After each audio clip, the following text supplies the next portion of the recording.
Bonsoir Fanny. Bonsoir David, bonsoir à tous. D'abord, quelle est cette nouvelle déclaration sur le nucléaire qu'on doit à Nikolaï Patrouchev? D'abord David, qui est Nikolaï Patrouchev? Eh bien c'est lui, il a 71 ans, c'est le secrétaire du Conseil de sécurité de la Fédération de Russie. Autrement dit, c'est comme un ministre. Il est surtout l'homme qui murmure à l'oreille de Vladimir Poutine, l'un de ses plus proches. Comme Poutine, il est né à Saint-Pétersbourg. Comme Poutine, c'est un ancien du FSB. Comme Poutine, il soutient fermement la guerre en Ukraine. Mais il n'est pas considéré comme un exalté ou un marginal, comme peut l'être par exemple Dmitri Medvedev, qui lui est un habitué des déclarations tonitruantes. Alors qu'a-t-il déclaré? Eh bien, dans une interview au journal d'État Rossiyskaya Gazeta, il en remet une couche sur le nucléaire. La Russie est patiente et n'intimide personne avec son avantage militaire, mais elle dispose d'une arme unique avec laquelle elle est capable de détruire n'importe quel adversaire, y compris les États-Unis, en cas de menace contre son existence, dit-il.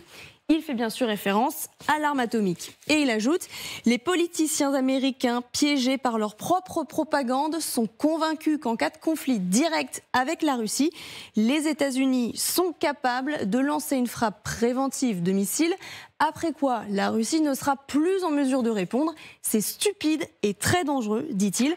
Autrement dit, derrière l'argument défensif, il brandit une nouvelle fois la menace nucléaire. » Oui. Ce qui est intéressant, c'est que ces discours sont toujours centrés sur la menace. Nous ne sommes que dans une attitude défensive. Et notre discours sur l'arme nucléaire n'est qu'un discours défensif, parce que nous sommes attaqués, nous sommes menacés. C'est parce que nous sommes menacés que nous avons envahi l'Ukraine. C'est parce que nous sommes menacés que nous brandissons l'arme nucléaire. C'est toujours l'inversion d'une certaine manière, mais on aura l'occasion d'y revenir. Allons-y sur ces 5 questions. Première question, pour que les choses soient claires.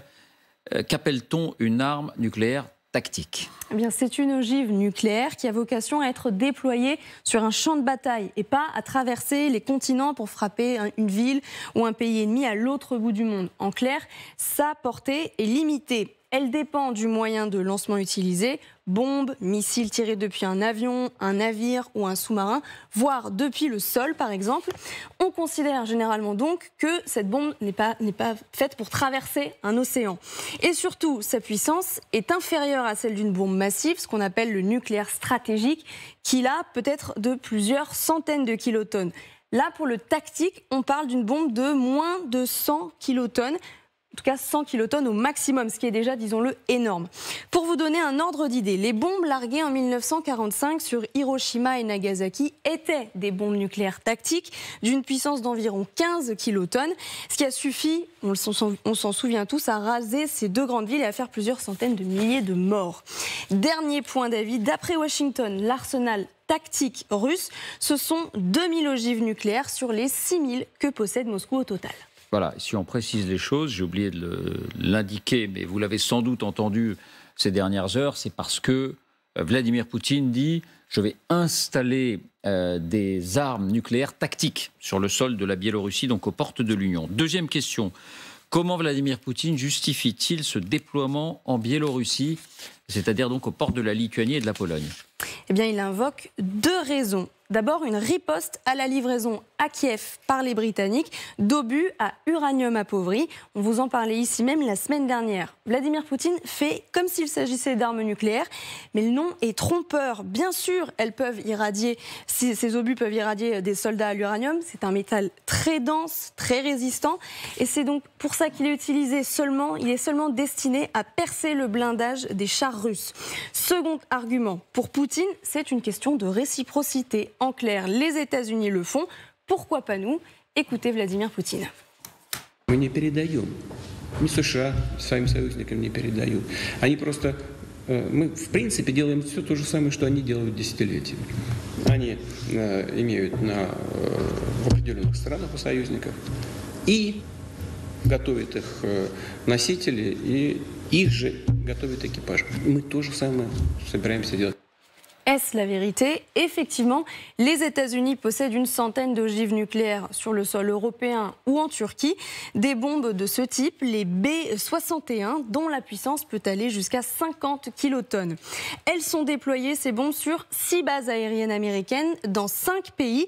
Une en Allemagne, une autre en Belgique, aux Pays-Bas, 2 en Italie et enfin une en Turquie. Oui, ça c'est un point dont il faudra quand même discuter, parce que quand Vladimir Poutine dit « nous ne faisons que faire ce que font les États-Unis », ça semble être la vérité. Donc il faudra en discuter. Troisième question d'abord, Fanny, on entend dire que c'est un contre-pied de la Russie à la déclaration signée la semaine dernière avec la Chine. C'est la vérité ? Et oui, c'est la vérité. Ça peut paraître étonnant parce que Pékin et Moscou ont effectivement signé une déclaration commune la semaine dernière après la visite de Xi Jinping à Moscou. Et voici donc ce qu'ils déclarent. Aucune puissance nucléaire ne doit déployer ses armes nucléaires au-delà de son territoire national. Toutes ces puissances doivent retirer toutes leurs armes nucléaires déployées à l'étranger. Oui, je précise qu'on n'a pas de réaction de Pékin. Si, on a une réaction de Pékin. Porte-parole du ministère des Affaires étrangères. Alors, qu'est-ce qu'il dit ? Extrêmement nette, extrêmement précise, parce que la Chine a de bonnes raisons de vouloir éviter que ce que propose Poutine de faire, ce qu'il se propose de faire en Biélorussie, ne se fasse pas. On en reparlera. Oui. On en reparlera. Mais en gros, cette déclaration de Pékin, qu'est-ce qu'elle dit ? Elle parle à la chinoise, c'est-à-dire sans affronter directement le sujet, mais en répétant que... ça n'est pas bienvenu. C'est pas bien. Et pourquoi est-ce que ce n'est pas bien ? C'est ça qu'il faut se poser la question. Les Américains ont retiré de Corée du Sud, il y a 30 ans, leurs armes nucléaires tactiques, du même genre que celles que les Américains continuent de déployer en Europe. Or, la Corée du Sud est sur le point de demander aux Américains de redéployer des armes nucléaires tactiques en Corée du Sud. Donc, cher ami Poutine, si tu tiens vraiment à mettre des armes nucléaires tactiques en Biélorussie, sache que nous, les Chinois, on n'est vraiment pas contents. Donc, la bonne entente, l'amitié sans limite entre la Chine et la Russie... Trouve ses limites, justement. Ah oui. Bien. Quatrième question et dernière question. Alors, 4 questions. On entend aussi que ce serait une façon de jouer avec les nerfs de l'OTAN, cette décision d'installer des armes nucléaires tactiques en Biélorussie, parce que l'OTAN doit tenir un sommet à quelques encablures de la frontière biélorusse. C'est vrai ? Et oui, c'est vrai, le sommet de l'OTAN doit se tenir à Vilnius, capitale de la Lituanie, mi-juillet. La Lituanie est frontalière de la Biélorussie. Vilnius, c'est exactement à 45 km de la frontière. Curieuse coïncidence, Vladimir Poutine a précisé que le hangar qui accueillerait ces ogives nucléaires en Biélorussie serait terminé le 1er juillet, donc juste avant ce sommet. Petite précision, Volodymyr Zelensky a été invité lui-même à ce sommet par le secrétaire général de l'OTAN, Jens Stoltenberg. Merci Fanny. On va jeter un œil à la carte, jeter un coup d'œil, à la carte, pour bien comprendre. Biélorussie, Lituanie, Pologne. 2 pays frontaliers qui sont membres de l'Union européenne, qui sont aussi membres de l'OTAN. Effectivement, il n'y a pas Vilnius sur la carte, mais on est tout près de la Biélorussie. Oui. La question centrale que je veux vous poser, François, c'est, depuis le début de cette guerre, on dit ici, on a l'habitude de dire, Poutine et ses gesticulations sur le nucléaire, ça n'est fait que pour impressionner, pour tenter d'influencer les opinions publiques occidentales. Est-ce que là, on est simplement dans un nouveau chapitre de cette intention, ou est-ce qu'il faut regarder de plus près ? Alors, pour regarder de plus près, il faut remettre la carte d'abord. Eh bien, regardons. Je veux bien, parce qu'elle est absolument cruciale pour comprendre ce dont il s'agit. Alors, revoici cette carte qui nous montre effectivement que la Biélorussie, c'est un État frontalier de l'Union européenne. Mais la carte montre aussi et surtout que la Russie est un État frontalier de la Lituanie et de la Pologne à travers l'enclave de Kaliningrad. C'est le petit morceau de Russie qui n'est pas nommé. C'est le problème de votre carte, je le crains, entre la Lituanie et la Pologne. Région qui se trouve à quelques encablures de la frontière de l'Allemagne, beaucoup plus proche de la plupart des États de l'Union européenne que la Biélorussie. Donc la notion que la Russie changerait la donne en mettant des armes nucléaires tactiques en Biélorussie plutôt que de les avoir là où elles sont déjà, c'est-à-dire en Russie, à Kaliningrad, et puis aussi le long des États baltes. On peut peut-être dézoomer un tout petit peu la carte pour qu'on voit bien... Je ne sais pas si on a cette possibilité, mais François, on a la certitude qu'il y a des armes nucléaires en Russie. Oui, il y a des armes nucléaires en Russie. Il y a des armes nucléaires à Kaliningrad et en Russie même, enfin en Russie continentale, si vous préférez, le long de la frontière de la Lettonie, de l'Estonie, de la Finlande.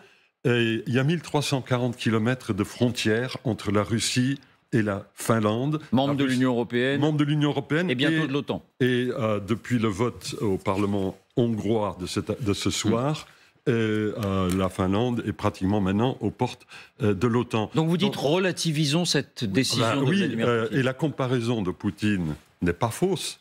Il dit, mais après tout, les Américains, ils ont des armes nucléaires en Europe. C'est parfaitement exact, dans 6 pays.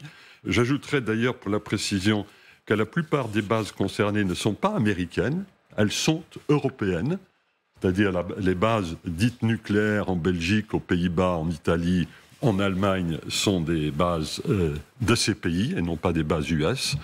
Et il y a aussi des bases US.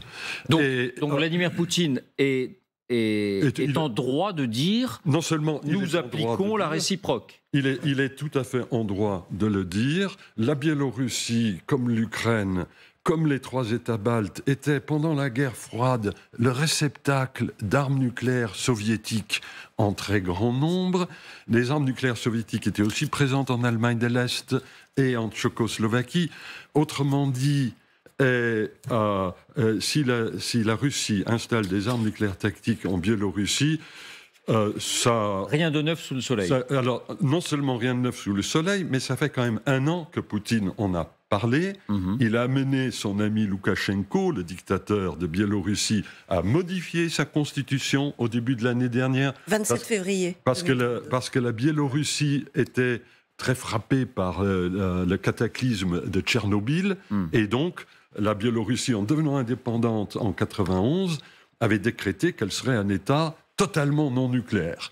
Et là, pour le coup, les Russes, depuis 1 an, font avec la Biélorussie les différents pas nécessaires pour mettre à exécution le plan qu'a annoncé Poutine, qui n'émeut à peu près personne au sein de l'OTAN, qui n'émeut à peu près personne aux États-Unis, mais qui fait de bonnes émissions de télévision. Pardonnez-moi, François, mais je vous pose la question, Dominique. Dans ce cas-là, comment expliquer la réaction indignée allemande et la réaction de l'Union européenne à travers Josep Borrell? Parce que là, ce sont des déclarations de mise en garde à Moscou. Ne faites pas ça. Oui, alors le premier point, c'est que ça s'adresse aux populations. C'est comme d'habitude, la résilience des populations européennes est assez faible vis-à-vis d'une menace nucléaire. Et donc, dès qu'on agite un fantôme nucléaire, tout le monde s'agite. Le deuxième point, c'est que effectivement, une escalade irresponsable, dit Josep Borrell. Oui, mais il n'y a pas... Lui, là, c'est pas une émission de télé. Non, mais il n'y a pas d'escalade de la part... Effectivement, il y a plus d'1 an que la Biélorussie a pris la décision de pouvoir avoir des armes nucléaires. Là, qu'est-ce qu'explique le président Poutine? Il explique qu'il y a des équipages qui vont être entraînés, qu'il va y avoir la possibilité...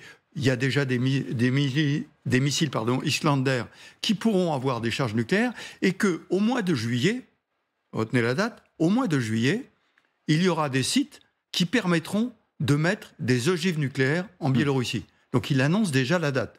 D'où l'intérêt de la réaction chinoise. Parce que c'est pas fait, vous comprenez? Ça peut se faire, mais c'est pas fait. C'est important.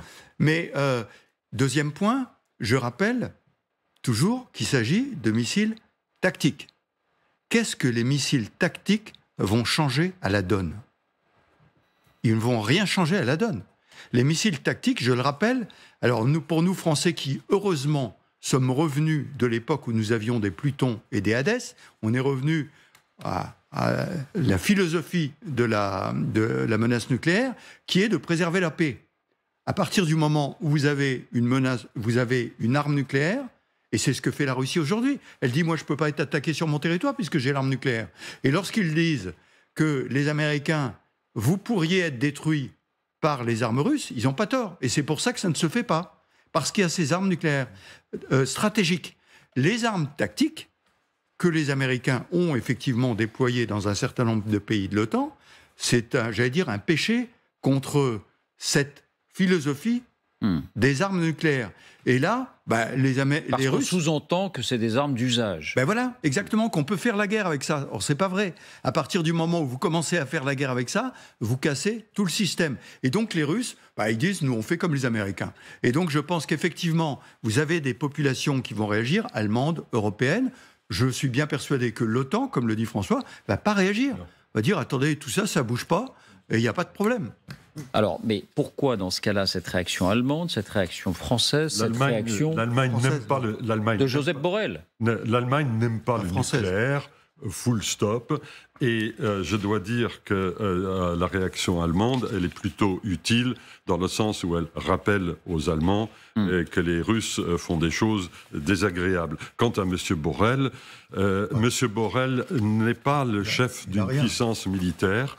Monsieur Borrell est un homme qui fait des déclarations parfois très intéressantes, mais il n'est pas en responsabilité. Il est à côté de la plaque. Il est à côté de la plaque.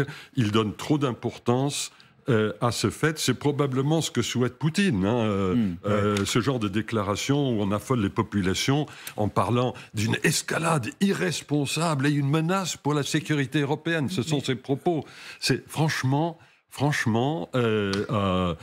c'est inconséquent. C'est inconséquent. Les États membres de l'Union, qui sont proches du nucléaire, savent que tel n'est pas le cas. Vincent. À une nuance près, c'est que dans sa mise en garde, Joseph Borrell s'adresse à Minsk. Il s'adresse à la Biélorussie et non pas à Moscou. C'est-à-dire qu'il fait valoir à Loukachenko que ce type de décision, plus subie que voulue, l'éloigne encore davantage d'une très hypothétique réconciliation avec l'Europe.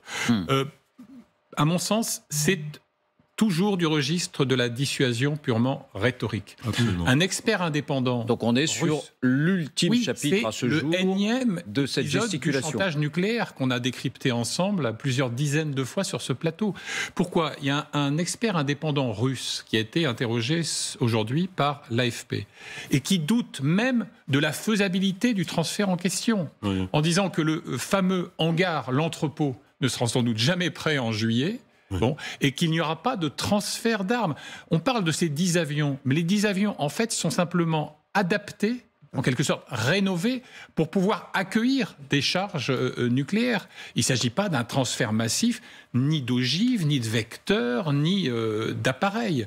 Et enfin, un dernier point, moi je crois beaucoup à l'hypothèse effleurée par Dominique Trinquant tout à l'heure.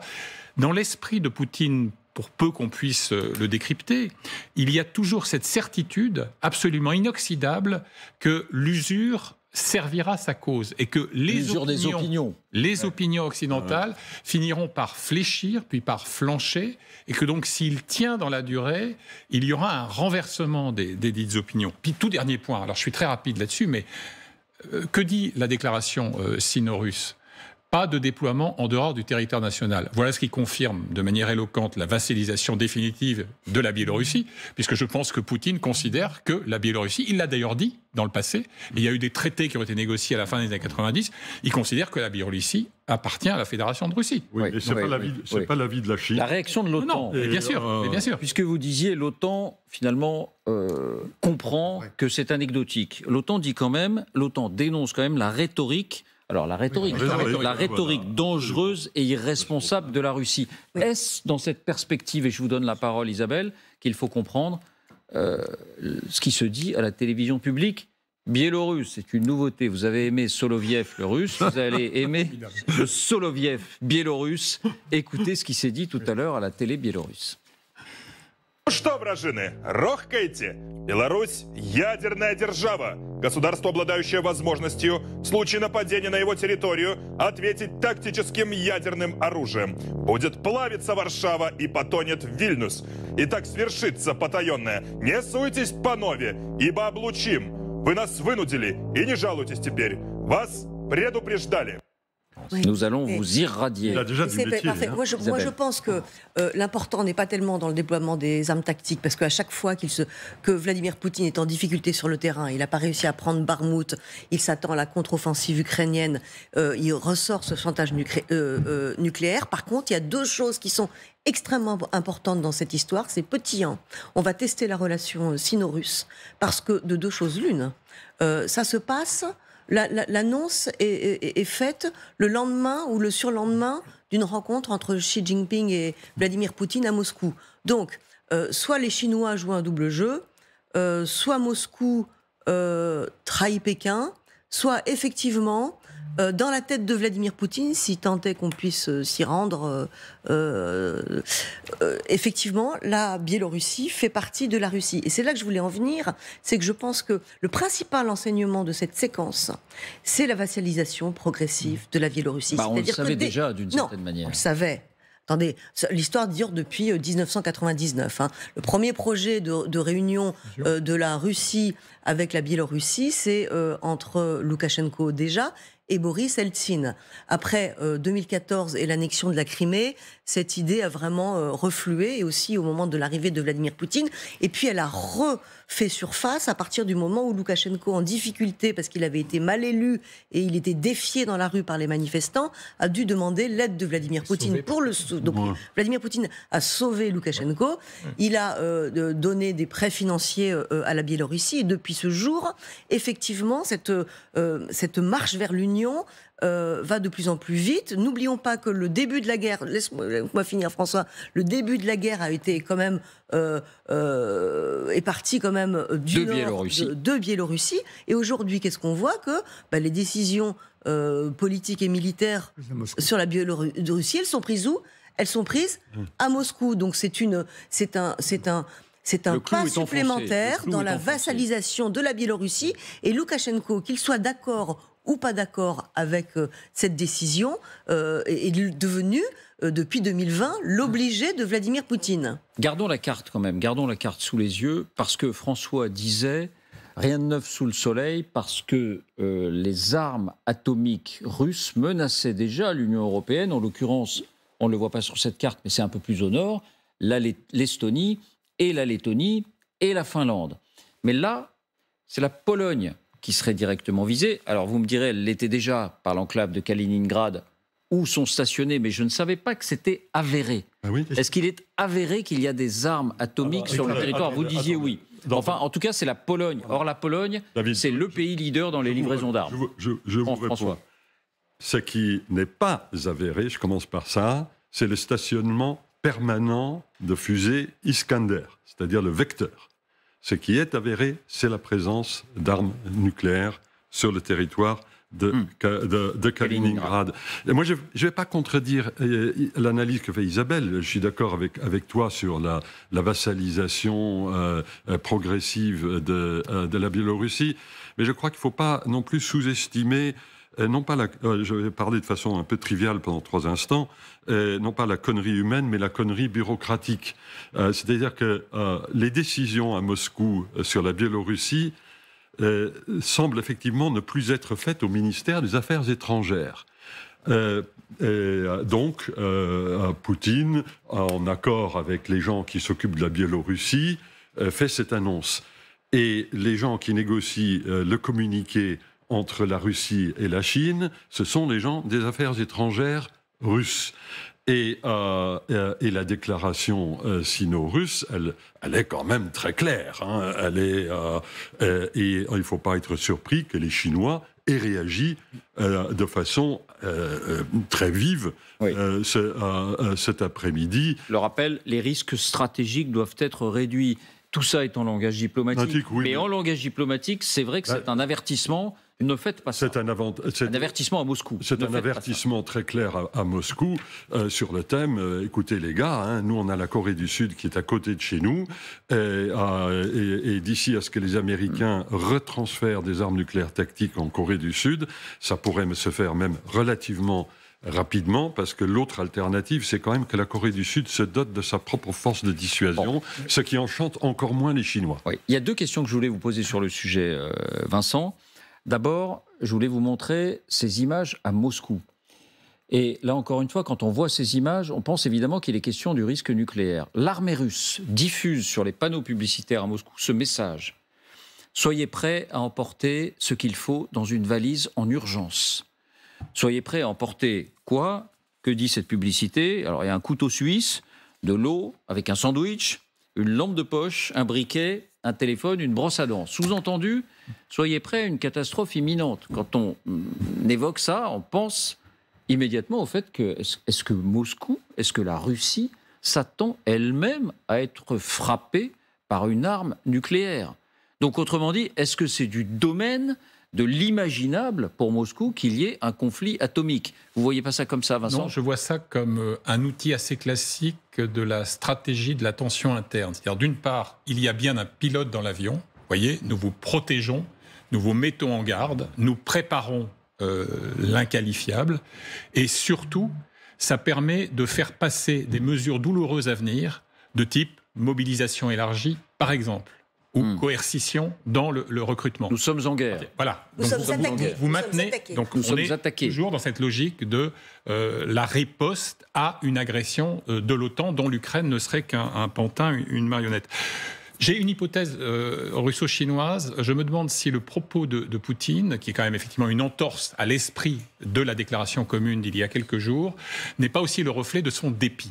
Car il attendait, à mon sens, beaucoup plus en termes de puissance du soutien chinois que ce qu'il a obtenu, qui est resté assez évasif. Notamment sur les ressources minérales. Ce qui n'est pas anodin non plus. N'oublions pas que moins de 2 mois avant le déclenchement de l'agression militaire russe, on est en janvier 2022, Moscou signe avec les 4 autres membres permanents du Conseil de sécurité, États-Unis, Royaume-Uni, France et Chine, une déclaration dans laquelle il est dit que le nucléaire devait être exclu du champ des possibles. Donc, et puis un tout dernier point qui est un point d'histoire. Au début des années 90, vous avez 4 futurs États souverains, avec le démantèlement de l'Union soviétique, à savoir la Russie, la Biélorussie, l'Ukraine et le Kazakhstan, qui décident, et c'est une négociation qui est conduite en partie par Bush père, qui décident de rétrocéder les armes nucléaires qui se trouvent sur leur territoire respectif à Moscou. Mais il y a une contrepartie explicite qui est couchée dans ce traité, ce document, qui est le respect absolument intangible de la souveraineté des pays en question et de leurs frontières. Donc vous voyez à quel point on peut piétiner des engagements. La dernière question que je voulais aborder, Dominique, mais vous voulez rajouter un point là-dessus? Oui, juste un point là-dessus. Simplement, ceci n'est pas en contradiction avec la déclaration du président Poutine, parce que les armes atomiques qui iraient sur le sol biélorusse seraient des armes russes, de même que les armes de l'OTAN qui sont dans les différents pays sont des armes américaines, il faut le rappeler. Donc voilà. Alors, la dernière question, elle a trait à cette déclaration, donc ces toutes dernières heures, de Nikolaï Patrushev. Lorsqu'il dit « La Russie est patiente et n'intimide personne avec son avantage militaire », sous-entendu, nous sommes toujours la première ou la deuxième armée du monde. Bon. Mais elle dispose d'une arme atomique avec laquelle elle est capable de détruire n'importe quel adversaire, y compris les États-Unis, en cas de menace contre son existence. Oui. Donc on comprend bien que dans ce discours, la Russie a une vision défensive de l'utilisation de l'arme nucléaire, comme tout autre pays doté de l'arme nucléaire. Si l'intégrité de notre territoire est menacée, alors nous nous réservons la possibilité d'user de l'arme nucléaire. Sauf que, chez les Russes, l'idée de menace contre la Russie est bien différente que l'idée que nous nous en faisons, nous. C'est-à-dire la Russie, depuis le début de cette affaire, considère qu'elle est menacée, considère que si elle est intervenue, si elle a envahi l'Ukraine, ça n'est que de la légitime défense parce qu'une opération de grande ampleur était en cours. Donc est-ce qu'il ne faut pas, j'allais dire, se méfier un peu dans la mesure où la Russie brandit le fait qu'elle est menacée à tout bout de champ. Écoutez, ça fait près de 400 jours que cette guerre a commencé. Et cette hypothèse a été évoquée moult et moult fois, et pas seulement ici. Et c'est évidemment une hypothèse qui méritait d'être discutée. Jusqu'à présent, rien dans les propos, et je pense notamment à ceux de Patrushev, ni ceux de Poutine, ne se sont départis de la doctrine nucléaire russe telle qu'elle est écrite et telle qu'elle est appliquée, qui est très proche dans son esprit de ce qu'était la nôtre pendant la guerre froide, c'est-à-dire plutôt une dissuasion du faible au fort. Et elle n'est pas du tout aventureuse. Et jusqu'à présent, il n'y a pas eu d'aventure. Et l'interprétation sur ce qu'est l'intégrité du territoire national est conservatrice, puisqu'à chaque fois que ce que la Russie estime être le territoire national a été repris par les Ukrainiens, comme Kherson ou comme Liman, et la réaction russe a été, au plan nucléaire, totalement absente. Bon, autrement dit, je redis pour la 26e ou la 27e fois autour de ce tableau que jusqu'à présent, ça peut toujours changer, hein, la vie est faite de changements, mais jusqu'à présent, la posture nucléaire russe ne se signale pas par une interprétation particulièrement différente de ce que constituent les intérêts vitaux du pays. Donc il faut faire la différence entre les déclarations souvent tonitruantes... Mais elles ne sont pas tonitruantes. Non. Elles ne sont pas tonitruantes. Elles sont vigoureuses, mais elles ne sont pas tonitruantes. Vigoureuses, allons-y pour vigoureuses. Dominique. François, c'est notre interprétation à chaque fois qui fait qu'on dit attention, attention, alors qu'effectivement, la doctrine... Alors, faisons bien attention, pas ce qu'a dit ou ce que pourrait dire M. Medvedev, mais ce que dit le président Poutine et ce que dit Nicolas Patrouchev, c'est parfaitement la doctrine russe. Oui. Et ça ne les empêche pas de dire, si les Américains nous attaquent, on est capable de raser les États-Unis. Ça s'appelle la dissuasion. La seule différence avec nous, c'est que nous ne nous sentons pas obligés de le dire tous les 4 matins. Voilà. Non, mais voilà. Juste une petite remarque sous le mode que vous pourriez souligner. Vous avez parlé de la trousse de secours avec un couteau suisse. Il faudrait peut-être prévenir Berne, parce que les exportations d'armes en direction de la Russie sont quand même prohibées. On fera